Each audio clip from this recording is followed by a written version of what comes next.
قل هل يستوي الذين يعلمون والذين لا يعلمون إنما يتذكر أولو الألباب أشهد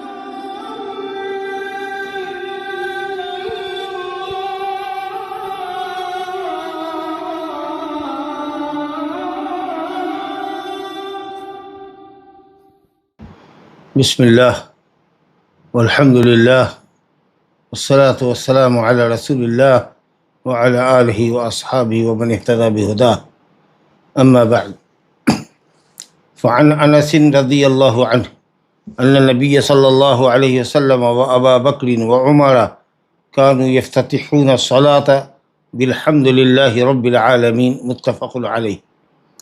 زاد مسلم لا يذكرون بسم الله الرحمن الرحيم في أول قراءة ولا في آخرها.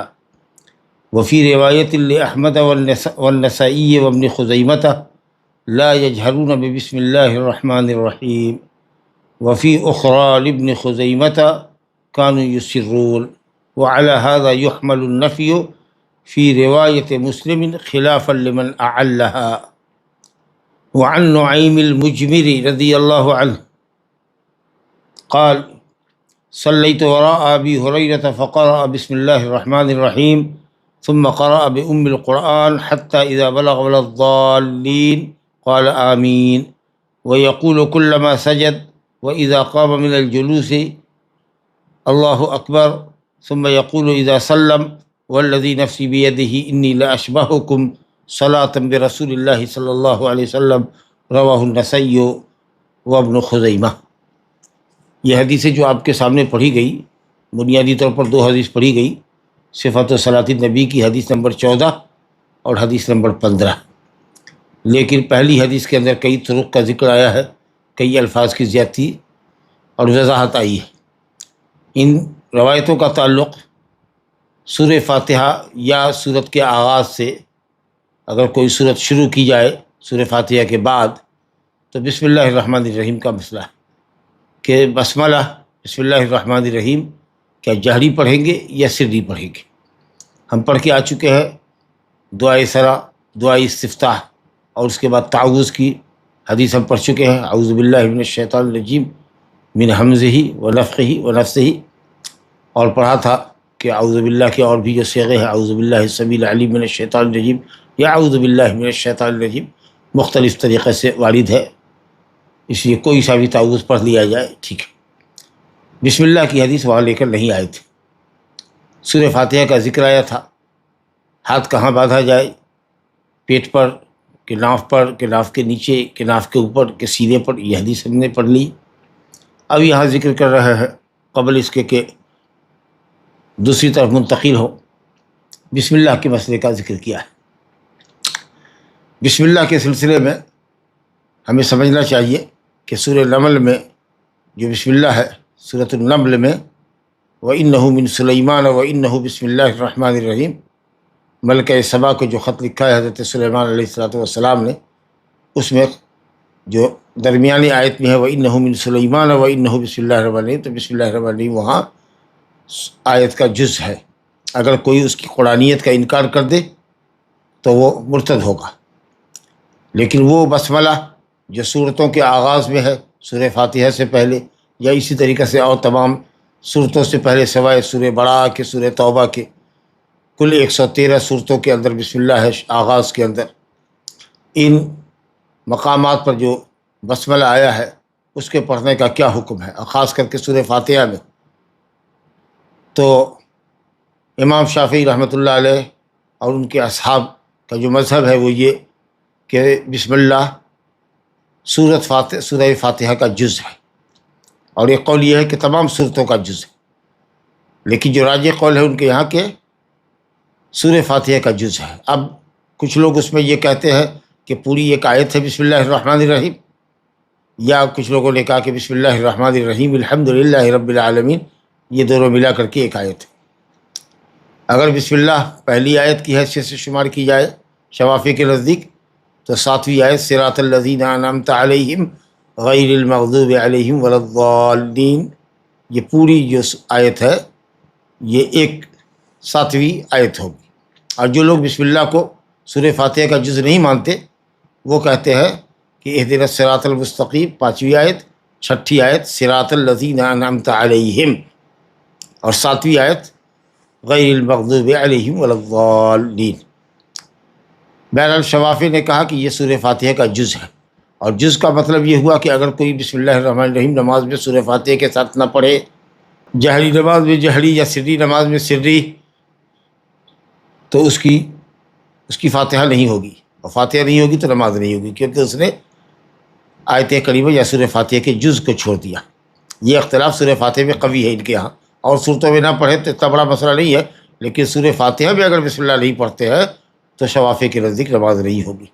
اگر سری نماز میں سری نہیں پڑھتے، جہری نماز میں جہری نہیں پڑھتے، تو ان کے ہاں آپ کی وہ رکعت نہیں ہوگی، یا اگر چاروں رکعت میں نہیں پڑھا تو نہیں ہوگی۔ لیکن جمہور علماء مالکیہ، حنفیہ اور حنابلہ کہتے ہیں کہ یہ قرآن کی ایک مستقل آیت ہے جو سورتوں کے آغاز میں، اس کا سورہ کے ابتدا سے کوئی تعلق نہیں، یا اگر دوسری سورت کے آغاز میں ہے تو پہلی سورت کی انتہا سے بھی اس کا کوئی تعلق نہیں۔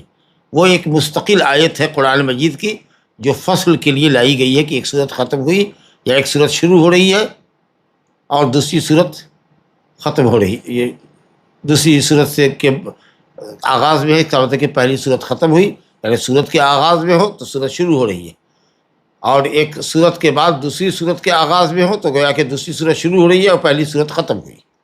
تو یہ آغاز سورت اور اختتام سورت کی علامت ہے، مقصد یہ ہے، لیکن ہے وہ آیت قرآن مجید کی۔ حضرت جبریل امین بسم اللہ الرحمن الرحیم لے کر اترتے تھے، اور اس سے آپ صلی اللہ علیہ وسلم سمجھتے تھے کہ جو سورت چل رہی تھی وہ سورت ختم ہو گئی، اب یہ نئی سورت ہے۔ اور ویسے بھی قرآن مجید کے اندر کوئی اور چیز غیر قرآن سے لکھنا جائز نہیں ہے، اور نہ صحابہ نے لکھا۔ تو اسی لیے یہ حضرات حنفیہ اور حنابلہ کہتے ہیں کہ ایک مستقل آیت تو ہے، لیکن اس کا سورہ فاتحہ سے یا کسی بھی سورت سے اس کا کوئی تعلق نہیں ہے، لہذا یہ حضرات استحباب کے قائل ہے۔ جہری سری کا مسئلہ تو ہٹائیے، پہلے آیت یہ اس کے آیت ہونے کا مسئلہ، تو شوافی نے کہا کہ یہ آیت ہے، پوری آیت ہے یا ایک آیت کا ٹکڑا ہے سورہ فاتحہ میں۔ حنفیہ حنابلہ نے کہا کہ ایک مستقل آیت ہے، اس کا سورت سے کچھ لینا دینا نہیں، لہذا اگر بسم اللہ کے آغاز سورہ فاتحہ کے آغاز میں کوئی بسم اللہ نہیں پڑھتا ہے تو مستحب کا تاریک ہے، نماز میں اس کے کوئی فرق نہیں پڑے گا، نماز ہو جائے گی۔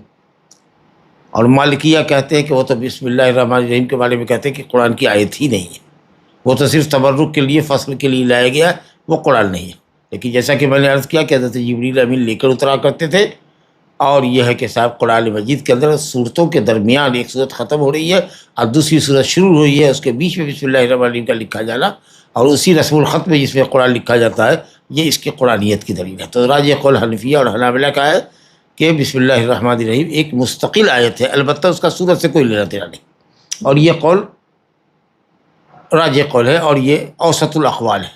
کہنا کہ سورت کا جز ہے اور یہ کہنا کہ قرآن کی آیت بھی نہیں ہے اور پھر وہ قرآن میں لکھی ہوئی بھی ہے، یہ دونوں قول افراط اور تفرید پر مبنی قول کے درمیان جو صحیح قول ہے وہ یہ کہ ایک آیت تو ہے لیکن سورت سے اس کا تعلق نہیں ہے، لہذا اگر کوئی پڑھتا ہے تو افضل ہے، نہیں پڑھتا ہے بسم اللہ الرحمن الرحیم، تعوذ بسم اللہ نہیں پڑھتا ہے تو کوئی حرج نہیں ہے۔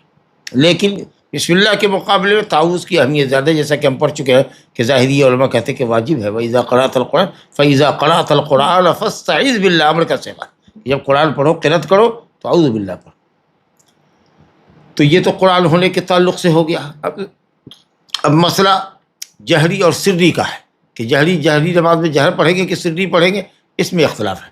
تو چونکہ مالکیہ اس کو آیت کہتے ہی نہیں، اس لیے وہ کہتے ہیں نہ جہری پڑھیں گے نہ سری پڑھیں گے، یہ مالکیہ کا قول ہے۔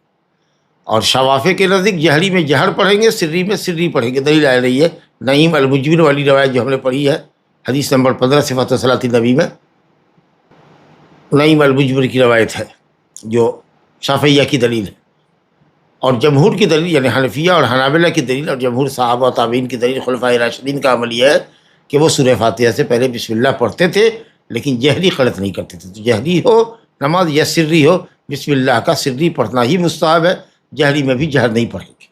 چنانچہ تفصیلات سننے کے بعد آپ حدیث پر آئیے۔ حضرت انس بن مالک رضی اللہ عنہ سے روایت ہے، بے شک نبی صلی اللہ علیہ وسلم اور ابو بکر و عمر، بعض روایتیں عثمان بھی ہیں، کانوا یفتتحون الصلاۃ، نماز کا آغاز کرتے تھے الحمدللہ رب العالمین سے، متفق علیہ۔ نماز سے مراد قرأت کا آغاز، کیونکہ نماز کا آغاز تو تکبیر طیبہ سے ہوتا ہے۔ تو یفتتحون الصلاۃ، جیسے کہ حضرت عائشہ کی روایت میں نے پڑھا کان رسول اللہ صلی اللہ علیہ وسلم یفتتح الصلاۃ بالتکبیر والقراءۃ بالحمدللہ رب العالمین، نبی صلی اللہ علیہ وسلم نماز کا آغاز کرتے تھے اللہ اکبر سے، اور قرأت کا آغاز کرتے تھے الحمدللہ رب العالمین سے۔ تو یہاں حضرت انس رضی اللہ عنہ کی روایت میں کہ نبی صلی اللہ علیہ وسلم، ابو بکر و عمر رضی اللہ عنہما نماز شروع کرتے تھے الحمدللہ رب العالمین سے۔ نماز کا مطلب قرأت، یعنی قرأت جہریہ، جہری نماز میں اگر قرأت پڑھتے تو قرأت مسموعہ جو لوگوں کو سناتے، وہ قرأت مسموعہ کہاں سے ہوتی؟ آغاز قرأت کہاں سے ہوتا؟ جہر بالقرأت کہاں سے ہوتی؟ الحمدللہ رب العالمین، جیسا کہ ہمارے ائمہ کرتے ہیں۔ آپ سب امام کے پیچھے جہری نماز پڑھتے ہیں تو سنتے ہوں گے الحمدللہ رب العالمین پڑھتے ہیں سب۔ لیکن اگر شوافی کی مسجد میں پڑھیں گے، اگر شافعی امام ہے تو بسم اللہ الرحمن الرحیم الحمدللہ رب العالمین، جہری نماز میں بسم اللہ الرحمن الرحیم بلند آواز سے پڑھے گا۔ تو کہتے ہیں انس بن مالک رضی اللہ عنہ کہ نبی صلی اللہ علیہ وسلم ابو بکر و عمر نماز کا آغاز کرتے تھے، قرأت کا آغاز کرتے تھے الحمدللہ رب العالمین سے، روایت متفق علیہ۔ اس کی تخریج پر امام بخاری امام مسلم متفق ہے۔ کہتے ہیں کہ مسلم میں اس قدر الفاظ آئے ہیں زیادہ، لا یذکرون بسم اللہ الرحمن الرحیم، یعنی نبی صلی اللہ علیہ وسلم ابو بکر و عمر رضی اللہ عنہم بسم اللہ الرحمن الرحیم کا ذکر نہیں کرتے تھے اول قرأت میں اور نہ آخر قرأت میں۔ آخر قرأت مبالغہ کے طور پر استعمال کیا ہے، ورنہ آخری قرأت میں کون پڑھتا ہے بسم اللہ الرحمن الرحیم؟ اول قرأت آیا تو اس کے بالمقابل آخر قرأت ذکر کر دیا، سمجھا کہ جیسے کہ حدیث ہے کہ سورج اور چاند کسی کی موت پہ نہیں گہراتے اور نہ کسی کی حیات پر۔ حالانکہ عقیدہ یہ تھا جاہلیت کا کہ کسی کی موت پر گہراتے ہیں، بڑے آدمی کی موت پر، حیات کے وقت گہراتے ہیں، ایسا نہیں تھا، لیکن موت کا ذکر آیا تو اس کے بالمقابل حیات کا ذکر کر دیا۔ تو اسی لیے فی اول قراء آیا تو فی آخر بھی کر دیا، یا پھر یہ سمجھیے کہ آخری قرأت کا مطلب یہ کہ بسم اللہ الرحمن الرحیم ختم کیا، بسم اللہ کی قرأت آخر ہوئی، اور دوسری صورت اگر پڑھتے ابتدا سے، جیسے سورہ اخلاص پڑھتے ہیں، تو پھر اس کے شروع میں بھی بسم اللہ الرحمن الرحیم جہری آواز سے نہیں پڑھتے تھے۔ تو مسلم کی روایت میں یہ مطلب ہوا کہ لا یذکرون بسم اللہ الرحمن الرحیم، بسم اللہ کا ذکر نہیں کرتے تھے۔ ذکر نہیں کرتے تھے کیا مطلب؟ دیکھیے دوسری روایت جو احمد اور نسائی اور ابن ماجہ میں آئی ہے انس کی، اس کے اندر یہ الفاظ وضاحت کے ساتھ ہے لا یجہرون بسم اللہ الرحمن الرحیم، یعنی یہ حضرات بسم اللہ الرحمن الرحیم جہری نہیں کرتے تھے۔ بات واضح ہو گئی۔ لا یذکرون کا مطلب کیا ہوا؟ کہ جہری نہیں کرتے تھے۔ اس کا مطلب یہ کہ شرک کی نفی نہیں ہے، گویا کہ بسم اللہ الرحمن الرحیم پڑھتے تھے، البتہ جہری نہیں کرتے تھے۔ الحدیث یفسر بعضہ بعضا، تو تمام طرق کو جمع کرنے سے فائدہ یہ ہوتا ہے کہ جہاں اجمال ہے وہاں تفصیل، دوسری سند سے جو روایت کے الفاظ آتے ہیں وہاں تفصیل آ جاتی ہے، کہیں اجمال ہے تو تفصیل آ گئی جی، کہیں پر ابہام ہے تو وضاحت آ گئی۔ تو آپ نے لا یذکرون کا مطلب سمجھ لیا کہ بسم اللہ کا ذکر نہیں کرتے تھے، مراد جہر نہیں کرتے تھے، شرک کی نفی نہیں ہے، بالکل حدیث صحیح ہے۔ اچھا دوسری روایت جو ابن خزیمہ کی آئی ہے اس میں ہے کانوا یسرون، یہ تو بالکل واضح کر دیا گیا، کانوا یسرون یعنی یہ حضرات سری پڑھا کرتے تھے، کانوا یسرون سری پڑھا کرتے تھے، سری پڑھا کرتے تھے، تو اسے تو واضح ہو گیا کہ سری پڑھتے تھے۔ لیکن یہ جو حدیث ہے سری والی جو ابن خزیمہ کی ہے، یہ حدیث ہے بہت کمزور، کیونکہ اس میں سوید بن عبدالعزیز نام کا جو راوی ہے وہ انتہائی ضعیف آدمی، بلکہ امام محمد رحمۃ اللہ علیہ نے متروک الحدیث کہا ہے، اسی شیخ البانی وغیرہ نے کہا ہے کہ یہ حدیث ضعیف جدا ہے۔ بہرحال اگر یہ حدیث ہوتی کانوا یسرون تو بالکل واضح ہوتی، لیکن چلیے اس سے قبل والی روایت ہے احمد النسائی ابن خزیمہ کی کہ کانوا لا یجہرون بسم اللہ الرحمن الرحیم، تو الحمدللہ اس روایت نے واضح کر دیا کہ حضرت انس کے یہ کہنے کا مطلب لا یذکرون بسم اللہ نہیں ذکر کرتے کا مطلب جہر نہیں کرتے تھے، اور جہر نہ کرنے کا مفہوم یہ ہوتا ہے کہ سر کرتے تھے، یا جہر کی نفی سے سر کی نفی نہیں ہوتی، جہر نہیں کرتے تھے اس کا مطلب یہ کہ سر بھی نہیں کرتے تھے۔ کاش کہ یہ روایت جو ابن خزیمہ میں ایک دوسری سند سے آئی ہے جس میں کانوا یسرون ہے، اگر یہ صحیح ہوتی تو بالکل ایک دم کلیئر کٹ ہو جاتا کہ سر نہیں پڑھتے تھے، لیکن چونکہ یہ حدیث سند ضعیف ہے اسی لیے لا یذکرون کا مطلب لا یجہرون ہے۔ امام حافظ ابن حجر کہتے ہیں وعلی ھذا یحمل النفی فی روایت مسلم کی روایت میں جو ہے کہ لا یذکرون بسم اللہ الرحمن الرحیم فی اول قراءۃ ولا فی آخرہا، اس کی یہ حدیث وضاحت کر رہی ہے کہ یہاں جو نفی ہے بسم اللہ کے ذکر کی جو نفی ہے، اس کا مطلب جہر کی نفی ہے. بہت واضح، بہت صحیح بات ہے. اسی حدیث کے اوپر محمول کر لیا جائے گا کہ جہر نہیں کرتے تھے، یعنی سرن بسم اللہ الرحمن الرحیم پڑھتے تھے. یہ معنی ہوگا حضرت انس کی حدیث لا یذکرون بسم اللہ الرحمن الرحیم کا. ماشاء اللہ. اب حافظ ابن حجر نے کہا کہ یہ اضافہ صحیح ہے کہ بسم اللہ الرحمن الرحیم کانوا لا یذکرون بسم اللہ الرحمن الرحیم فی اول القراءۃ و آخرها، مسلم کی جو ایک سند میں ہے. بعض علماء نے اس کو کہا کہ یہ معلول ہے، یہ زیادتی اوزاعی نے قتادہ سے نقل کیا ہے. گویا یہ قتادہ کا قول ہے جو اوزاعی نے نقل کیا ہے. قتادہ نے ان کو لکھ کر کے یہ بھیجا تھا، مکاتبتاً یہ بات ہوئی تھی. حالانکہ اوزاعی منفرد نہیں ہے، دوسرے اور لوگوں نے بھی اس کو روایت کیا ہے. چنانچہ شعبہ نے، ابن ابی عروبہ نے قتادہ سے روایت کیا حضرت انس سے، جس کے اندر یہ ہے کہ میں نے رسول اللہ کے پیچھے ابو بکر عمر عثمان کے پیچھے پڑھا کانوا لا یجہرون بسم اللہ الرحمن الرحیم. بہت واضح ہے. تو الحمدللہ یہ جو کہتے ہیں کہ بعض لوگوں نے یہ کہا ہے کہ یہ جو زیادتی ہے بسم اللہ الرحمن الرحیم لا یذکرون بسم اللہ الرحمن الرحیم فی اول قراءۃ ولا فی آخرها، اس کو بعض علماء نے معلول قرار دیا ہے، کمزور قرار دیا ہے. کہتے ہیں کہ یہ زیادتی، یہ اضافہ اوزاعی نے اس کو روایت کیا ہے قتادہ سے مکاتبۃ تحریری شکل میں، انہوں نے ایک دوسرے کو لکھا ہے. حالانکہ یہ روایت دوسرے طرق سے بھی آئی ہے. اس کا مطلب یہ ہے کہ حضرت انس سے یہ لفظ ثابت ہے کہ لا یذکرون بسم اللہ الرحمن الرحیم، لیکن انس سے یہ لفظ بھی ثابت ہے احمد نسائی ابن خزیمہ میں کہ لا یجہرون بسم اللہ الرحمن الرحیم. وہ حدیث صحیح ہے کہ بسم اللہ الرحمن الرحیم جہری نہیں کرتے تھے. تو عدم ذکر عدم مشروعیت کو مستلزم نہیں ہے. ذکر نہیں کرتے تھے اس کا مطلب یہ نہیں کہ وہ مشروع نہیں ہے، کیونکہ دوسری باتیں واضح کیا کہ عدم ذکر کا مطلب عدم جہر، اور عدم جہر سے عدم السر لازم نہیں آتا. جہری نہیں کرتے تھے اس کا مطلب کہ سر نہیں کرتے تھے. چلیے صاحب، تو یہ روایت تو بالکل واضح ہو گئی کہ بسم اللہ الرحمن الرحیم کو خلفائے راشدین بھی سری پڑھتے تھے، اور نبی صلی اللہ علیہ وسلم کا فعل ہی ہمارے لیے کافی ہے. لیکن ابو بکر عمر عثمان علی کا قول کیوں پیش کیا؟ حضرت ابو بکر عثمان کا قول خلفائے راشدین ثلاثہ کا قول کیوں پیش کیا؟ یہ بتانے کے لیے کہ یہ امر ثابت ہے، مستمر ہے. نبی صلی اللہ علیہ وسلم کے بعد بھی خلفائے راشدین نے اس کو کیا ہے، یہ عمل دائم مستمر ہے. اس کو بتانے کے لیے، یہ ترجیح کو واضح کرنے کے لیے یہ اس طرح کا قول ذکر کیا جاتا ہے. اکثر امام بخاری باب لاتے ہیں اور اس کے بعد ابو بکر عمر کا قول لاتے ہیں یا خلفائے راشدین کا قول لاتے ہیں، یہ بتانے کے لیے کہ قول یہی راجح ہے کیونکہ خلفائے راشدین نے بھی اس پر عمل کیا ہے. الحمدللہ. اب یہ جو نعیم المجمر کی روایت ہے، نعیم بن عبداللہ، سمجھا آپ نے؟ نعیم بن عبداللہ المجمر، یہ اور ان کے والد دونوں ماشاءاللہ صحابی ہے، اور دونوں ہی صلح حدیبیہ کے موقع پر نبی صلی اللہ علیہ وسلم کے ساتھ رہے. نعیم المجمر کی روایت میں دارقطنی نے لکھا ہے کہ حدیث صحیح ہے، روایت کے کل ثقات ہے، صرف ایک شخص کے اوپر کلام ہے، سعید بن ابی ہلال کے اوپر. کیا ہے نعیم بن مجمر کی روایت کا مفہوم؟ پہلے پڑھ لیجیے. نعیم المجمر رضی اللہ عنہ سے روایت ہے، وہ کہتے ہیں کہ میں نے ابو ہریرہ رضی اللہ عنہ کے پیچھے نماز پڑھی، فقرأ، تو انہوں نے پڑھا بسم اللہ الرحمن الرحیم، پھر انہوں نے پڑھا ام القرآن سورہ فاتحہ، یہاں تک کہ وَلَا-الضَّالِّينَ تک پہنچے تو کہا آمین. وَيَقُولُ كُلَّمَا سَجَدَ وَإِذَا قَامَ مِنَ الْجُلُوسِ اللہ اکبر، جب سجدہ کرتے اور جب جلوس سے اٹھتے، قیام کے لیے اٹھتے تو اللہ اکبر کہتے. سجدے میں گئے تو اللہ اکبر، سجدے سے اٹھے تو اللہ اکبر، پھر سجدے سے قیام کے لیے اٹھے دوسری رکعت کے لیے تو اللہ اکبر کہتے تھے. بہت اچھی بات.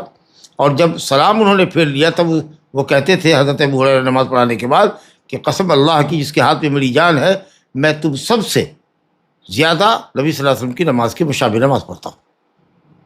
نسائی نے روایت کیا، ابن خزیمہ نے روایت کیا. الحمدللہ روایت کی صنعت ٹھیک ہے، اور اس میں جو تھوڑی سی گفتگو ہے، بہرحال نعیم بن عبداللہ المجمر کے متعلق بتایا نا کہ ان کا لقب نعیم کا بھی اور ان کے والد عبداللہ کا بھی مجبر لقب تھا. مجبر کہتے ہیں جو لوبان اگربتی یا اس طریقے سے اس زمانے میں بخور ہوتی تھی، یا آج بھی آپ حرمین شریفین میں آپ دیکھتے ہوں گے کہ عود جلا کر کے ایک آدمی لے کر کے عود دال لے کر کے گھومتا پھرتا ہے، اور اس کے دھوئیں سے لوگ لطف اندوز ہوتے ہیں، متمتع ہوتے ہیں. تو یہ کام الحمدللہ قدیم زمانے سے ہوا کرتا تھا. مسجد نبوی میں بخور جلائے جاتے تھے، عود اگربتی جلائی جاتی تھی. تو یہ باپ بیٹے اپنے اپنے وقت میں کام کیا کرتے تھے، اس لیے ان کا لقب مجبر ہو گیا. روایت الحمدللہ نعیم المجبر کی جو روایت ہے یہ روایت ثقات ہے. صرف ایک شخص سعید بن ابی ہلال کے اوپر ابن حزم نے کلام کیا ہے، لیکن اہل محدثین نے کہا ہے، حافظ ابن حجر کہتے ہیں کہ صاحب ابن حزم سے پہلے میں نہیں جانتا کہ کسی محدث نے سعید پر کلام کیا ہو، سعید بن ابی ہلال کے اوپر کیا. ہاں البتہ یہ بات کہی جاتی ہے کہ ابو ہریرہ سے روایت جن لوگوں نے بھی کیا ہے ان لوگوں میں کسی نے بھی سوائے اس ایک سند کے جس میں قرأت کا ذکر ہے کہ بسم اللہ الرحمن الرحیم پڑھا، ابو ہریرہ سے جتنے لوگوں نے روایت کیا ہے ان میں سے کسی نے بھی بسم اللہ الرحمن الرحیم کی قرأت کا ذکر نہیں کیا، جو کہ زیادہ ثقہ ہے. تو اس لیے کہا گیا ہے کہ یہ جو حدیث ہے جس سند سے آئی ہے جس کے اندر بسم اللہ کے پڑھنے کا ذکر ہے، نعیم المجبر کی روایت جو ہے یعنی سعید بن ابی ہلال سے جو سند آئی ہے اس کے تعلق سے کہتے ہیں کہ انہوں نے گویا کہ جمہور کی مخالفت کی، گویا یہ شاذ ہے، اس کو شاذ کہتے ہیں، شاذ ہے کیونکہ ثقات کی انہوں نے مخالفت کیا. جن لوگوں نے بھی روایت کو ابو ہریرہ سے ذکر کیا انہوں نے ذکر نہیں کیا. کہتے تقریباً روایت کرنے والے اور اس روایت کے ہم معنی روایت کو بیان کرنے والے کی تعداد سینکڑوں میں، 800 کے قریب، لیکن کسی نے بھی ابو ہریرہ کے شاگردوں میں سے کسی بھی ثقہ سے ثابت نہیں ہے کہ انہوں نے بسم اللہ کو جہری پڑھا ہے. اور اسی لیے بخاری اور مسلم میں بسم اللہ کی جہری کا کوئی ذکر نہیں آیا ہے. ایک وجہ تو یہ ہوئی کہ صاحب یہ شاذ ہے، لیکن حدیث کی سند ٹھیک ہے الحمدللہ. لیکن جتنے لوگوں نے روایت کیا ابو ہریرہ سے انہوں نے کسی نے بھی زیادہ نہیں کیا. تو گویا کہ نعیم المجبر کی یہ روایت صحیح ہو کر کے بھی انشاءاللہ صحیح ہو کر کے بھی یہ شاذ روایت. تو اب آئیے صاحب، جب اختلاف ہم نے سمجھ لیا تھا شروع گفتگو میں ہی کہ جہری کے قائل شوافع ہے اور وہ دلیل پکڑتے ہیں اسی نعیم بن مجبر کی روایت سے کہ ابو ہریرہ نے بسم اللہ الرحمن الرحیم پڑھا اور کہا کہ میں تم سب کے مقابلے میں نبی صلی اللہ علیہ وسلم کی نماز کی نقل زیادہ اچھی طریقے سے کرتا ہوں. گویا کہ اپنے اس طریقے کو انہوں نے نبی صلی اللہ علیہ وسلم کی نماز کے مشابہ قرار دیا. تو گویا کہ یہ عمل مرفوع کے حکم میں، یہ ہے ان کی دلیل. اور جو جمہور علماء ہے وہ حضرت انس بن مالک کی روایت پکڑتے ہیں. جمہور کا مطلب خلفائے راشدین، صحابہ میں سے اکثریت، تابعین میں سے اکثریت، اور اسی کے طریقے سے ائمہ اربعہ میں سے ابو حنیفہ اور امام احمد اور اسحاق وغیرہ یہ سب کہتے ہیں کہ بسم اللہ کو سری پڑھنا چاہیے. حضرت انس بن مالک کی روایت سے کہ کانوا لا یذکرون بسم اللہ الرحمن الرحیم یا کانوا لا یجہرون بسم اللہ الرحمن الرحیم، یا بسم اللہ پڑھتے تھے لیکن جہری نہیں پڑھتے تھے، کیونکہ صاف ہے لا یجہرون، وضاحت ہے، صراحت ہے. اور دوسری ایک روایت ان لوگوں نے ذکر کیا ہے، ماشاءاللہ اچھی روایت ہے، وہ بھی ترمذی کی روایت ہے غالباً عبداللہ بن مغفل سے، کہ عبداللہ بن مغفل کہتے ہیں کہ میں نے نماز ایک مرتبہ پڑھی جہری تو بسم اللہ الرحمن الرحیم الحمدللہ رب العالمین. تو ان کے والد نے ابن ابی اوفا ابو اوفا نے یہ کہا کہ بیٹا یہ کیا بدعت کرتے ہو؟ صحابہ کرام کی نگاہ میں دین میں بدعت سے بری کوئی چیز نہیں تھی. صحابہ کرام دین اسلام میں بدعت سے بری کسی چیز کو نہیں جانتے تھے.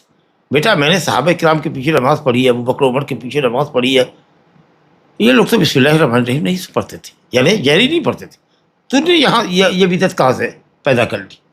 تو یہ جو روایت ہے الحمدللہ یہ گویا کہ جمہور کی تائید میں یہ ایک دوسری روایت ہے الحمدللہ. اور شافعیہ کی دلیل آپ نے ملاحظہ کر لیا کہ شافعیہ نعیم المجبر کی روایت سے دلیل پکڑتے ہیں. اور تیسرا قول اس سلسلے میں یہ کہ اختیار ہے، چاہے تو کبھی جہری پڑھے، چاہے تو کبھی سری پڑھے. شاید یہ لوگ دونوں روایت کے درمیان سری والی نماز، یہ ادب جہر والی جو انس بن مالک کی روایت ہے، اور یہ عبداللہ بن مغفل والی روایت، اور یہ جو ہے نعیم المجبر والی روایت جو جہری بسم اللہ کی ہے، اس کے درمیان تطبیق دینے کے لیے شاید ایسا کرتے ہوں. لیکن راجح یہ ہے کہ بسم اللہ کو سری پڑھنا چاہیے حضرت انس بن مالک کی روایت کی روشنی میں، کیونکہ وہ صحیح ہے اور صریح روایت ہے، صحیح اور صحیح روایت ہے، کوئی تعویل نہیں قبول کری. لا یجہرون بسم اللہ الرحمن الرحیم، جہری نہیں کرتے تھے. اس کا مطلب کہ پڑھتے تھے لیکن سری پڑھتے تھے، جہر کی نفی. اور آپ جہر ثابت کر رہے ہو امام شافعی کے ماننے والوں سے، یہ لوگ کہتے ہیں. جواب اب نعیم المجبر کی کیا دیکھیں؟ ایک تو یہ کہ یہ معلول ہے کہ شاذ روایت ہے. دوسری بات لوگوں نے یہ کہا کہ حضرت ابو ہریرہ نے پڑھا بسم اللہ الرحمن الرحیم، جہر کیا یہ تو نہیں ہے. قرأ کا مطلب یہ ہے کہ آہستہ پڑھا، آہستہ پڑھنے کو بھی تو قرأت کہتے ہیں۔ یا ممکن ہے کہ نبی صلی اللہ علیہ وسلم کبھی کبھار کرتے رہے ہوں، یہ بتانے کے لیے کہ بسم اللہ کا پڑھنا مستحب ہے، تو اس کو کبھی کبھار پر محمول کیا جائے۔ یا یہ کہا جائے کہ آپ اس طریقہ سے جہری نہیں پڑھتے تھے جس طریقے سے الحمدللہ کی قرأت جہری پڑھتے تھے، ہو سکتا ہے کہ بعض لفظ کو بسم اللہ الرحیم، تاکہ شروع کا ایک لفظ آخر کا ایک لفظ ظاہر کر دیا، یہ بتانے کے لیے کہ بسم اللہ پڑھا جائے، اب بسم اللہ کا پڑھنا مستحب ہے۔ تو اگر آدمی آہستہ پڑھتا ہے کہ بغل کا آدمی یا پیچھے کا شخص اگر سن رہا ہے تو اس کو بھی وہ کہتا ہے کہ پڑھا، تو جہری کا مطلب یہ نہیں کہ وسع کا جہر جیسے الحمدللہ کا جہر امام کرتا ہے ویسی جہری یہ قرأت نہیں ہوتی تھی بسم اللہ کی۔ تو یہ سب توجیہ اہل علم نے کہا ہے کہ ایک تو یہ ہے کہ صاحب حضرت ابو ہریرہ نے پڑھا، یہ پڑھنا قرأ بسم اللہ الرحمن الرحیم یہ جہر میں صریح نہیں ہے، سری قرأت کی ہوگی، یا پھر یہ کیا ہوگا کہ بعض وقت میں جہری قرأت ثابت کرنے کے لیے تاکہ لوگ جان لیں کہ بسم اللہ کی قرأت مستحب ہے نماز کے اندر، یا ممکن ہے کہ ہلکا سا جہر کیا ہوگا جس کو پیچھے صف والوں نے یا قریب جو آپ کے لوگ تھے دائیں بائیں پیچھے صف پر انہوں نے سنا ہوگا، تو ایسی قرأت جس کو بغل کا ساتھی سنے یا پہلی صف کے کچھ لوگ جو قریب ہے آپ کے وہ سنتے ہیں تو اس کو جہری عام طریقے سے نہیں کہا جاتا ہے۔ لیکن چلیے کل ملا کر کے یہ کہہ لیجیے کہ اولا اور افضل اور سنت اصل تو یہی ہے کہ بسم اللہ کو جہری نہیں پڑھنا چاہیے، اور وہ اس لیے کہ حضرت انس بن مالک مدنی زندگی میں نبی صلی اللہ علیہ وسلم کے 10 سالہ شاگرد ہے، خادم ہیں، اور سفر و حضر میں آپ کے ساتھ رہا کرتے تھے، اور وہ نفی کر رہے ہیں کہ نبی صلی اللہ علیہ وسلم جہری نہیں کرتے تھے، تو ظاہر ہے کہ اگر کبھی جہری کرتے بھی یا اکثر کرتے تو بھی حضرت انس پر یہ بات مخفی نہ رہتی، تو اس لیے بھی حضرت انس کی جو روایت ہے کہ لا یجہرون یہ واضح ہے۔ لیکن چلیے کبھی کبھار جواز پر عمل کرنے کے لیے اگر نعیم المجمر کی روایت کو جواز پر محمول کر لے اور احیاناً محمول کر لے کہ کبھی کبھار ایسا ہو جائے تو کوئی حرج نہیں ہے، یا ہلکا سا کبھی کبھی جیسے نبی صلی اللہ علیہ وسلم قرأت کرتے تھے تو کبھی بعض آیتوں کو قصداً لوگوں کو سناتے، القاریۃ مالقاریۃ وما ادراک یوم یکون الناس کالفراش المبثوث، تاکہ لوگ جان لیں کہ سری نماز کے اندر بھی امام قرأت کر رہا ہے، ساکت نہیں ہے، چپ نہیں ہے۔ تو اس طریقے سے ایک دو لفظ یا آیت کے ایک ٹکڑے کا اظہار کر دینا امام سے سری قرأت میں، یہ سری قرأت کے منافی نہیں ہے، اس کو جہری قرأت نہیں کہا جا سکتا۔ اس لیے بسم اللہ کی عدم جہر کا جو قول ہے وہی قول الحمدللہ راجح ہے، چنانچہ شیخ الاسلام ابن تیمیہ رحمۃ اللہ علیہ کا قول نقل کیا گیا ہے کہ محدثین کرام اس بات پر تقریباً متفق ہے کہ رسول اللہ صلی اللہ علیہ وسلم سے بسم اللہ کے جہر کے سلسلے میں کوئی صحیح اور صریح روایت، کوئی صحیح اور صریح، یہاں ابو ہریرہ نے کہا قرأ پڑھا، ابو ہریرہ نے کہا کہ میں نبی صاحب کی نماز کے مشابہ پڑھتا ہوں، قرأت جہری بھی ہے سری بھی ہے جیسا کہ آپ نے توضیح سنی، لیکن صراحت کے ساتھ کہ بسم اللہ آپ نے جہر کیا ہے یہ کوئی صحیح اور صریح روایت میں نہیں ہے۔ یہ احتمال ہے ابو ہریرہ کی اس حدیث کا کہ انہوں نے پڑھا تو جہری پڑھا، یا بعض الفاظ جہر کیے، یا یہ ہے کہ کبھی کبھار جواز پر محمول کیا۔ بہرحال سنتوں کو نقل کرنے والی جو صحابہ کرام ہیں جنہوں نے بہت دقت نظری سے کام لیا ہے اور ہر اصل کے ساتھ فروع کو بھی ہمارے لیے نقل کیا ہے، انہوں نے بسم اللہ کی جہریت کا قول صحیح صراحت کے ساتھ نقل نہیں کیا ہے۔ تو اسی لیے نعیم المجمر کی روایت کو یا تو صرف جواز پر محمول کرے، یا پھر یہ کہے کہ یہ روایت اگر شاذ ہے تو عمل ہی کے لائق نہیں ہے، یا کبھی اگر عمل کر لیا جائے تو انشاءاللہ کوئی حرج نہیں ہے۔ چلیے اب جو روایت آئی ہے حدیث ہے، یہ تو بالکل شافعی کے قول کی تائید میں ہے کہ بسم اللہ الرحمن الرحیم کو نبی صلی اللہ علیہ وسلم نے پڑھا ہے اور سورہ فاتحہ کا یہ جز ہے، لیکن یہ افسوس ہے کہ یہ حدیث دارقطنی کی ہے اور موقوف ہے، اگرچہ بعض اہل علم نے اس کو مرفوع کے درجے میں رکھا ہے، لیکن صحیح یہ ہے کہ یہ موقوف ہی ہے۔ وعن ابی ہریرہ رضی اللہ عنہ قال قال رسول اللہ صلی اللہ علیہ وسلم اذا قرأتم الفاتحة فاقرؤوا بسم اللہ الرحمن الرحیم فإنها احدى آیاتها رواہ الدارقطنی وصوب وقفہ۔ ابو ہریرہ رضی اللہ عنہ سے روایت ہے، کہتے ہیں کہ رسول اللہ نے فرمایا جب سورہ فاتحہ پڑھو تو پڑھو بسم اللہ الرحمن الرحیم، کیونکہ یہ سورہ فاتحہ کی ایک آیت ہے۔ تو بالکل یہ تو بالکل واضح ہو گیا کہ سورہ فاتحہ کی ایک آیت ہے۔ جب سورہ فاتحہ کو جہری پڑھنا ہے جہر نماز میں، اور جہری قرأت مسنون ہے، اگر کوئی جہری نماز میں الحمدللہ آہستہ پڑھ گیا تو ہو جائے گی نماز، سجدہ سہو بھی نہیں ہے۔ جہر میں جہر پڑھنا، اور اگر سری نماز میں کسی نے جہری قرأت کر دی تو سجدہ سہو نہیں ہے۔ قرأت سری کرنا یا جہری کرنا یہ مسنون ہے۔ بہرحال تو فاتحہ جب پڑھتے آپ تو آپ نے یہ فرمایا کہ جب پڑھو فاتحہ تو بسم اللہ الرحمن الرحیم بھی پڑھو، کیونکہ یہ سورہ فاتحہ کی ایک آیت ہے۔ کہتے ہیں دارقطنی نے اس روایت کو ذکر کیا ہے، لیکن کہا کہ یہ حدیث ابو ہریرہ کا قول ہے۔ جی اس کے اندر جو یہ راوی ہے صاحب، اس کی سند میں کہتے ہیں کہ عبد الحمید بن جعفر نام کا راوی ہے، اس نے نوح بن ابی بلال سے ذکر کیا ہے، اور اس نے سعید بن ابو سعید المقبوری سے روایت کیا ہے، اور اس نے ابو ہریرہ سے روایت کیا۔ یہ عبد الحمید بن جعفر جو شخص ہے یہ متکلم فی راوی ہے، کسی نے اس کو ثقہ کہا اور کسی نے ضعیف کہا ہے۔ بہرحال تو یہ حدیث کی سند ہے۔ امام البانی رحمۃ اللہ علیہ نے کہا کہ حدیث مرفوعاً بھی صحیح ہے اور موقوفاً بھی صحیح ہے، سمجھا کہ کیونکہ راوی کبھی موقوف روایت بھی بیان کر دیتا ہے، کبھی اس روایت کو وہ مرفوع بھی بیان کرتا ہے، لیکن دارقطنی کا قول انشاءاللہ معتبر ہے۔ اور اس طرح کے معاملات میں جو چیزیں ہیں وہ یہی ہے کہ صاحب وہ موقوف ہی ہے۔ متقدمین کا جو حکم ہے وہ بہرحال ائمہ کبار ہے، اور ان کی جو نظر ہوتی ہے طرق کے اوپر وہ دقیق ہوتی ہے متاخرین کے مقابلے میں، تو اس لیے بھی اگر یہ حدیث مرفوعاً صحیح ہوتی تو پھر علماء کرام کا یہ کہنا کہ بسم اللہ کی جہریت یا بسم اللہ کی قرآنیت یا فاتحہ کے جز ہونے کے سلسلے میں کوئی صحیح روایت مرفوع نہیں ہے، یہ قول نہیں ہوتا۔ تو بہرحال یہ اہل علم کی اکثریت نے یہی کہا ہے کہ یہ حدیث موقوف ہے، مرفوع نہیں ہے۔ عبد الحمید بن جعفر نے اس حدیث کو گویا کہ مرفوع بیان کیا ہے، جس کی ثقاہت اور عدم ثقاہت میں علماء کا اختلاف، بس یہی بات ہے، اس لیے صحیح یہ ہے کہ یہ موقوف ہے۔ بہرحال کہتے ہیں کہ بسم اللہ کا مسئلہ بڑا اہم ہے۔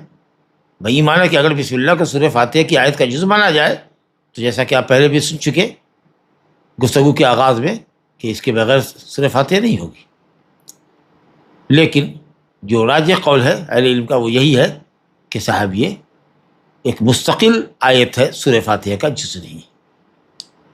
اور دلیل بہت اچھی ہے ابو ہریرہ رضی اللہ عنہ کی جو مسلم میں ہے کہ اللہ تعالیٰ فرماتا ہے یقول اللہ تعالیٰ قسمت الصلاۃ بینی و بین عبد نصفا، میں نے نماز کو مراد قرأت کو، سورہ فاتحہ کی قرأت مراد ہے، اپنے اور بندے کے درمیان آدھا آدھا بانٹا ہے۔ یعنی آتی آیت کا تعلق اللہ تعالیٰ کی تعریف توصیف سے ہے، حمد و ثنا سے ہے، اور دوسری آدھی آیت جو ہے وہ اس کا تعلق بندے اور اس کی دعا سے ہے۔ چنانچہ تفصیل ہے کہ فَإِذَا قَالَ الْعَبْدُ الْحَمْدُ لِلَّهِ رَبِّ الْعَالَمِينَ، جب بندہ الحمدللہ رب العالمین کہتا ہے تو اللہ کہتا ہے حمدنی عبدی، میرے بندے نے میری حمد کی۔ جب الرحمن الرحیم کہتا ہے تو اللہ کہتا ہے اثنا علی عبدی، میرے بندے نے میری ثنا کی۔ جب مالک یوم الدین کہتا ہے تو اللہ کہتا ہے مجدنی عبدی، میرے بندے نے میری بزرگی بیان کی۔ اور جب کہتا ہے ایاک نعبد و ایاک نستعین تو اللہ کہتا ہے یہ میرے اور میرے بندے کے درمیان ہے، کیونکہ استعانت کا محتاج بندہ ہے اور عبادت کا مستحق اللہ ہے۔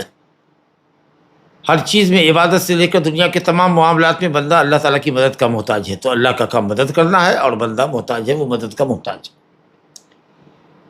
اور جب اس کے بعد کہتا ہے اہدنا الصراط المستقیم صراط الذین انعمت علیہم غیر المغضوب علیہم ولا الضالین، تو یہ جو تین آیتیں ہیں اس کا مطلب یہ ہوا کہ صراط الذین انعمت علیہم پر وقف کیجیے، یہ چھٹی آیت ہوئی، غیر المغضوب علیہم ولا الضالین تبھی تو تین آیت ہوگی، کیونکہ ایاک نعبد و ایاک نستعین یہ چوتھی آیت ہے، اس کے بعد تین آیت ہونی چاہیے، اہدنا الصراط المستقیم صراط الذین انعمت علیہم غیر المغضوب علیہم ولا الضالین۔ یہ تو حدیث صحیح ہے۔ اب اس میں واضح ہو گیا کہ نماز کو یعنی سورہ فاتحہ کو اللہ تعالیٰ نے 7 آیت بتایا، اور 7 آیت کو ڈیوائڈ کیا کہ 3.5 اللہ تعالیٰ کی تعریف توصیف سے متعلق ہے اور 3.5 بندے کے۔ کہاں بسم اللہ کا ذکر ہے؟ یہاں سے فرمایا گیا کہ جب بندہ الحمدللہ رب العالمین کہتا ہے تو اللہ کہتا ہے حمدنی عبدی، میرے بندے نے میری تعریف کی۔ انشاءاللہ دلیل کی قوت کے پیش نظر یہی قول صحیح ہے کہ سورہ فاتحہ کا جز نہیں ہے، یا سورہ فاتحہ کی ایک مستقل آیت الحمد نہیں ہے، اس کا تعلق فاتحہ سے نہیں ہے۔ اور حضرت عائشہ رضی اللہ عنہ کی متقدم حدیث یاد کیجیے جو ہم نے پڑھا تھا صفت الصلاۃ میں، کہ کان رسول اللہ صلی اللہ علیہ وسلم یفتتح الصلاۃ بالتکبیر والقراءۃ بالحمد للہ رب العالمین، نبی صلی اللہ علیہ وسلم نماز کا آغاز تکبیر سے کرتے تھے اور قرأت کا آغاز الحمد للہ رب العالمین سے کہتے ہیں۔ تو اگر بسم اللہ سورہ فاتحہ کا جز ہوتا تو پھر بسم اللہ الرحمن الرحیم کو نبی صلی اللہ علیہ وسلم فاتحہ کے ساتھ پڑھتے، جبکہ یہ کہہ رہی ہیں کہ قرأت کو الحمدللہ سے شروع کرتے۔ لا الہ الا اللہ۔ بہرحال نسخوں میں دیکھیے گا قرآن مجید کے سورہ فاتحہ سے پہلے بسم اللہ الرحمن الرحیم پر 1 نمبر ڈالے گا، وہ شافعی کے قول کے مطابق، اور حنابلہ کا بھی ایک قول شافعی کے قول کے مطابق، ورنہ حنابلہ کا جو مذہب ہے، جو قول مذہب کا قول ہے وہ یہ ہے کہ وہ سورہ فاتحہ کی آیت نہیں ہے، اور یہی قول حنفیہ کا ہے، اور مالکیہ کے نزدیک تو قرآن کی آیت ہی نہیں ہے، وہ ایسے ہی تبرکن لے کر آئی گئی ہے فصل کے لیے۔ تو گویا کہ 3 ائمہ تو اس کو سورت کا جز ہی نہیں مانتے، امام مالک تو سورت کیا آیت ہی نہیں مانتے، یہ دونوں حنفیہ مالکیہ، حنفیہ حنابلہ آیت مانتے ہیں لیکن سورت سے اس کا کوئی تعلق نہیں ہے، وہ ایک مستقل منفرد ایک آیت ہے جو ایک سورت کے آغاز اور دوسری سورت کے اختتام کی دلیل ہے۔ انشاءاللہ ھذا ھو الراجح۔ پھر دہراتے ہیں کہ سورہ نمل میں جو بسم اللہ ہے وہ قرآن مجید کا جز ہے، آیت کا جز ہے۔ لا الہ الا اللہ۔ آئیے دیکھتے ہیں صاحب، چلیے خیر سے دعائے استفتاح پڑھ لیا، تعوذ پڑھ لیا، بسم اللہ کا حکم پڑھ لیا، سورہ فاتحہ کا حکم پڑھ لیا۔ اب آگے دیکھیے، جب سورہ فاتحہ پڑھ کے والضالین پڑھا ہے تو کیا کہنا ہے؟ ابھی پڑھ لیا ابو ہریرہ رضی اللہ عنہ کی حدیث نعیم المجمر والی روایت کہ اس کے اندر جب ابو ہریرہ پہنچے والضالین پر تو قال آمین، اور کہا کہ میں نبی صلی اللہ علیہ وسلم کی نماز تم سب سے زیادہ مشابہ پڑھتا ہوں، یا نبی صلی اللہ علیہ وسلم کی نماز کی نقل کرتا ہوں۔ تو ایک دلیل تو وہ ہوئی ہمارے سامنے۔ دوسری حدیث دیکھیے، وعن ہو ابو ہریرہ ہی سے روایت ہے، قال رسول اللہ صلی اللہ علیہ وسلم اذا فرغ من قراءة ام القرآن رفع صوته وقال آمین، رواہ الدارقطنی وحسنہ والحاکم وصححہ۔ کہتے ہیں رسول اللہ صلی اللہ علیہ وسلم، ابو ہریرہ سے روایت ہے، رسول اللہ صلی اللہ علیہ وسلم جب ام القرآن کی قرأت سے فارغ ہوتے، ام القرآن یا سورہ فاتحہ، تو آپ اپنی آواز کو بلند کرتے اور کہتے آمین، بلند آواز سے آمین کہتے۔ دارقطنی نے روایت کیا حسن سند سے، اور حاکم نے بھی روایت کیا ہے اور اس کو صحیح کہا ہے۔ تو الحمدللہ روایت آپ نے دیکھا کہ یہ روایت صحیح ہے، اور اس کے اندر بھی تھوڑا اہل علم نے کلام کیا ہے، سمجھا کہ تھوڑا سا کلام کیا ہے جی۔ اس میں اسحاق بن ابراہیم جو شخص ہے یہ متکلم فی ہے، ابراہیم بن اسحاق بن ابراہیم، اسحاق بن ابراہیم، یاد رکھیے۔ اس کی سند میں جو حدیث دارقطنی کی ہے، جس کو انہوں نے حسن کہا اور حاکم نے صحیح کہا، کہ نبی صلی اللہ علیہ وسلم جب ام القرآن کی قرأت سے فارغ ہوتے تو بآواز بلند آمین کہتے۔ اس روایت میں اسحاق بن ابراہیم آدمی جو ہے وہ متکلم فی راوی ہے، بلکہ امام البانی نے ضعیف جدا کہا ہے، لیکن اس ضعیف حدیث کی تائید اس کے بعد آئی ہے، جس کو امام ابن حجر نے بھی محسوس کیا ہے اور لے کر آئے ہیں کہ ولی ابی داؤد و ترمذی من حدیث وائل بن حجر نحوہ، ابو داؤد میں اور ترمذی میں وائل بن حجر رضی اللہ عنہ کی جو روایت ہے، مرفوع روایت ہے کہ نبی صلی اللہ علیہ وسلم نے والضالین کے بعد کہا آمین، ورفع بها صوتہ ومد بها صوتہ، اپنی آواز بلند کی آمین کہنے میں۔ یہ حدیث الحمدللہ جو ابو داؤد اور ترمذی میں ہے، کس راوی سے؟ وائل بن حجر صحابی رضی اللہ عنہ سے جو روایت ہے وہ حدیث صحیح ہے۔ تو اس لیے یہ روایت لے کر کے آئے تاکہ ابو ہریرہ کی وہ روایت جو دارقطنی کی ہے، جس میں اسحاق بن ابراہیم کی وجہ سے کلام ہے، الحمدللہ یہ حدیث اس کی تائید کر رہی ہے۔ وائل بن حجر کی روایت ہے کہ میں نے رسول اللہ صلی اللہ علیہ وسلم سے سنا غیر المغضوب علیہم ولا الضالین فقال آمین ومد بها صوتہ، ترمذی کا لفظ ہے، اور ابو داؤد میں لفظ ہے ورفع بها صوتہ، آمین کا لفظ آپ نے بلند آواز سے پڑھا، اور حدیث کی سند بالکل صحیح ہے۔ حافظ ابن حجر نے کہا سندہ صحیح، البانی نے کہا اسنادہ جید، ماشاء اللہ۔ اچھا، اسی ترمذی کے اندر روایت جو آئی ہے وہ سفیان کی بجائے روایت آئی ہے شعبہ سے، اس سند میں ہے کہ نبی صلی اللہ علیہ وسلم نے خفض بها صوتہ، آمین کی آواز پست کی، اور یہ دلیل ہے حنفیہ کی آمین کے پست کرنے پر، کہ آمین کو سری کیا جائے۔ ترمذی کی روایت ہے، کہتے ہیں سند وہی ہے، لیکن سفیان ثوری کی جگہ پر کون آئے ہیں؟ سفیان ثوری کے مقابلے میں شعبہ آئے ہیں۔ لیکن اہل علم نے کہا کہ جب بھی سفیان اور شعبہ، حالانکہ دونوں ثقہ ہے، لیکن جب دونوں کا مقابلہ کیا جائے تو سفیان اسقا ہے، یہ شعبہ کے مقابلے میں. خود شعبہ نے کہا کہ سفیان احفظ منی، مجھ سے زیادہ حدیثوں کو یاد رکھتے. نیز سفیان کی تائید علا بن صالح نے کی، ترمذی میں روایت ہے. علی بن صالح نے کی جیسا کہ ابو داؤد میں روایت ہے، اور محمد ابن علی نے کی جیسا کہ دارقطنی میں. جبکہ شعبہ کی خفضہ بہا صوتہ، آمین کی آواز آہستہ کی، اس پر کسی نے ان کی تائید نہیں کی. تیسری بات یہ کہ روایت میں ہے سلمہ بن کہیل روایت کرتے حجر بن عنبس الحضرمی سے، یمنی ہے صحابی، حجر بن عنبس. اور شعبہ کی روایت میں ہے حجر بن ابی العنبس، یہ ایک غلطی کی ہے. اور حجر بن عنبس نے وائل بن حجر سے ڈائریکٹ روایت کی ہے صحابی سے، جبکہ شعبہ کی روایت میں حجر بن ابی العنبس ان علقمہ ابن وائل ان وائل بن حجر، تو وائل کے بیٹے علقمہ کی سند میں اضافہ ہے. تو یہ سب اسباب کی وجہ سے محدثین نے کہا ہے کہ وہ خفض بہا صوتہ کی جو حدیث ہے کہ آمین نبی صلی اللہ علیہ وسلم سے پس کی، وہ حدیث ضعیف. اس کے علاوہ بھی تعویل کرتے ہیں حنفیہ، سمجھا کہ نہیں، اور بھی دلائل لاتے ہیں جو پھسے ہیں. کہتے ہیں آمین دعا ہے، والضالین کے بعد جب ہم کہتے ہیں آمین دعا ہے، اور اللہ تعالیٰ نے قرآن مجید میں کہا ہے کہ دعا ادعوا ربکم تضرعا وخفیہ، عاجزی کے ساتھ اور آہستگی کے ساتھ پڑھو. سبحان اللہ. آپ کو آمین دعا نظر آئی تو اس کو آہستہ پڑھیے، لیکن صراط الذین انعمت علیہم اہدنا الصراط المستقیم صراط الذین، یہ جو اتنی واضح دعا ہے تو آپ اس کو سری نہیں پڑھتے، جہری میں جہری پڑھتے. تو یہ جہاں سے پڑھیے اہدنا الصراط المستقیم، وہاں سے سری کر جائیے، جہری گول کر دیجیے، تب تو صحیح مانیں گے. ورنہ اہدنا الصراط المستقیم صراط الذین انعمت علیہم غیر المغضوب، اللہ صراط مستقیم پر گامزن رکھ، صراط مستقیم کی رہنمائی فرما اور اس پر گامزن اور ثابت قدم رکھ. ان لوگوں کا راستہ سیدھا راستہ دکھا جن پر تیرا ہی نام ہوا، انبیاء کا، صدیقین کا، شہداء کا، صالحین کا، مغضوب علیہم ضالین یہود و نصارہ اور ان کے طرز عمل پر زندگی گزارنے والوں کے راستے سے بچا. ماشاءاللہ سب اتنی لمبی جامع دعا ہے، اس کو تو سری نہیں پڑھتے آپ جہری قرأت میں، اور آمین سری ہو گیا اس لیے کہ وہ دعا ہے. یہ دعا نہیں ہے، دعا کے اوپر ختم ہے، یہ مہر کی حیثیت ہے اس کی، یہ مہر لگ رہی ہے. الضالین جب کہا آمین، یہ بحیثیت ختم کی. سورہ فاتحہ میں جو دعا کی، سورہ فاتحہ کی اختتام پر جو بندہ دعا کرتا ہے، گویا اس دعا کے اوپر جب آمین بندہ کہتا ہے تو گویا کہ اس پر ختم مہر لگ گئی. چلیے صاحب، تو یہ سب جو توجیہ ہے ان کی، یہ سب صحیح نہیں ہے. صحیح قول یہ کہ جہری قرأت میں امام جہر کرے گا. اب مقتدی کیا کرے گا، وہ حدیث لے کر نہیں آئے، لیکن الحمدللہ حدیث بالکل واضح ہے، صحیح ہے ان کے اندر ابو ہریرہ رضی اللہ عنہ سے کہ اذا امن الامام فامنوا، اے لوگوں جب امام آمین کہے تو آمین کہو. فإنه من وافق تامینہ تامین الملائکہ غفر له ما تقدم من ذنبہ، کہ جس کی امام کے ساتھ آمین کہو، کیونکہ جس کی تامین فرشتے کی تامین سے موافقت کر جاتی ہے. موافقت زمانی ہے، یعنی جب تم سب مل کر کے آمین کہتے ہو تو اسی وقت میں فرشتے بھی آمین کہتے ہیں. اور اس طریقے سے دعاؤں پر جب سب کی آمین ہوتی ہے، اللہم استجب، آمین کہتے اللہ قبول فرما.